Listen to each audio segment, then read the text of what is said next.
For years, the public believed the story ended the day Prince Philip was laid to rest.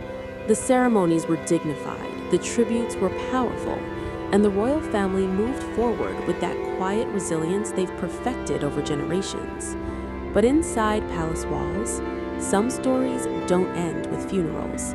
They begin there. And one of those stories reportedly left King Charles shaken in a way few moments ever have. Because what surfaced wasn't just about inheritance. It wasn't about jewels, estates, or ceremonial roles.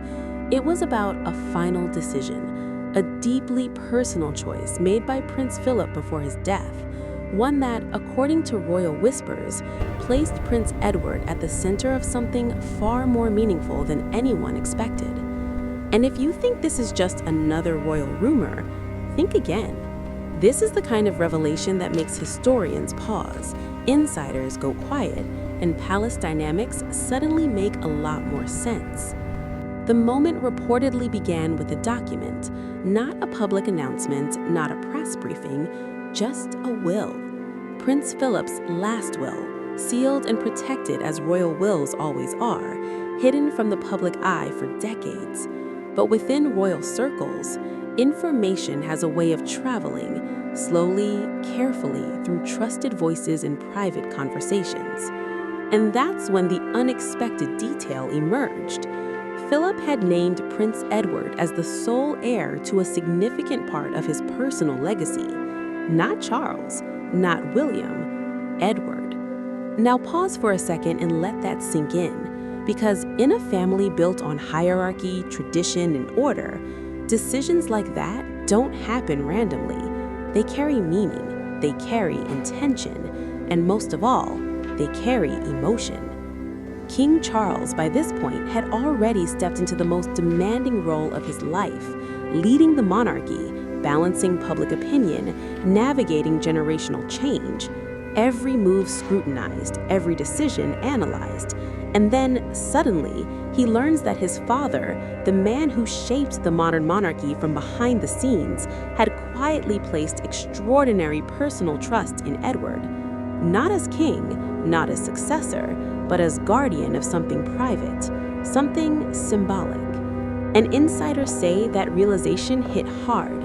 Not in a dramatic, explosive way. This isn't a soap opera. The royal family doesn't shout. They don't publicly unravel. But emotion exists there, just beneath the surface. And this moment reportedly carried weight, the kind that settles slowly and stays. Because to understand why Philip made that choice, you have to understand Philip himself. He wasn't sentimental in public. He didn't indulge in grand emotional gestures. He valued strength, discipline, loyalty, and above all, duty. For decades, he watched the monarchy evolve. He saw the media storms, the internal tensions, the generational clashes, the personal struggles hidden behind palace gates. He understood that being royal wasn't just about rank, it was about resilience.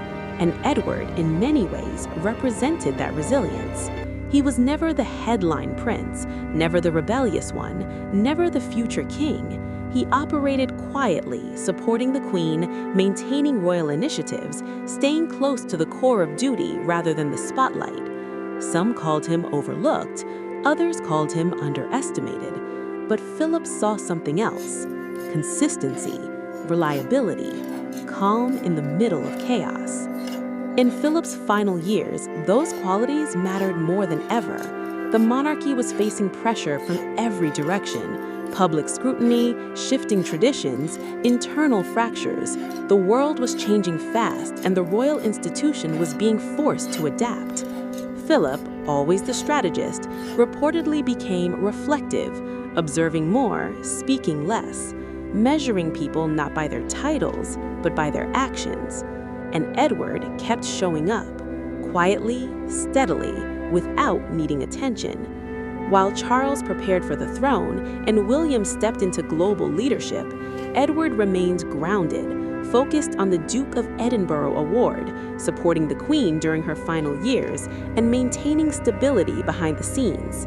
That kind of presence doesn't always trend online, but inside a family like theirs, it carries enormous weight. So when Philip made the decision to name Edward as the sole heir to a personal portion of his legacy, insiders believe it wasn't about favoritism, it was about trust.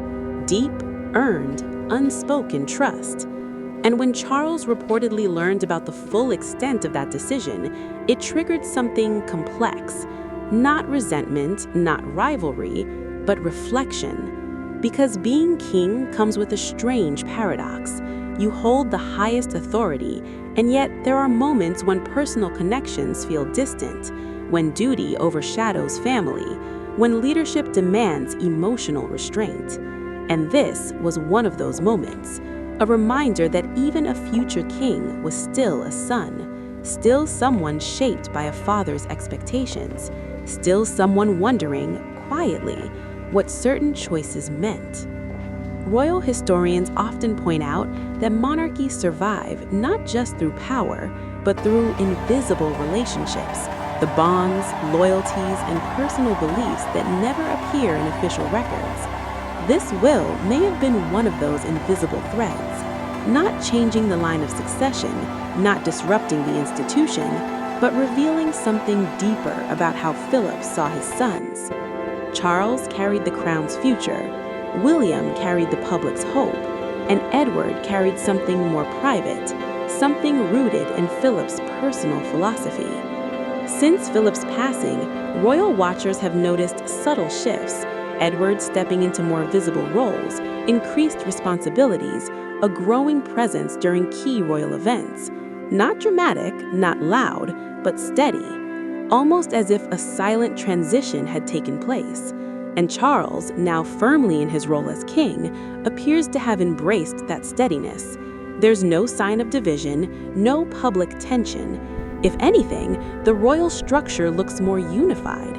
But unity doesn't erase emotion, because behind every royal title is a family story, layered, complicated, human. A father making decisions in his final chapter, sons interpreting those decisions in their own way, legacy being passed not just through crowns, but through character. And that's the part the public rarely sees. We see ceremonies, speeches, perfectly staged moments on palace balconies, but the real monarchy lives in quieter spaces, private rooms, late-night conversations, documents read in silence, realizations that settle slowly and reshape how people see each other.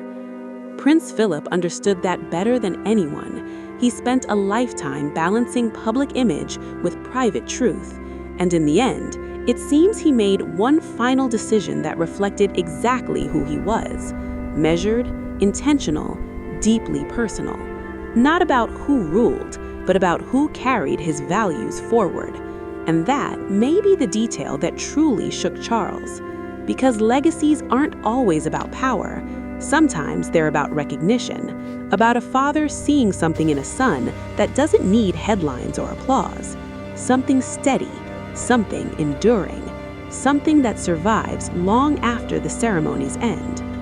As the monarchy continues navigating modern challenges, public scrutiny, generational shifts, global expectations, the echoes of Philip's final choice remain quietly present, not in controversy, not in conflict, but in the way roles have evolved, in the way Edward stands a little closer to the center now, in the way Charles leads with a deeper sense of perspective, and in the understanding that the royal story is never as simple as it appears from the outside.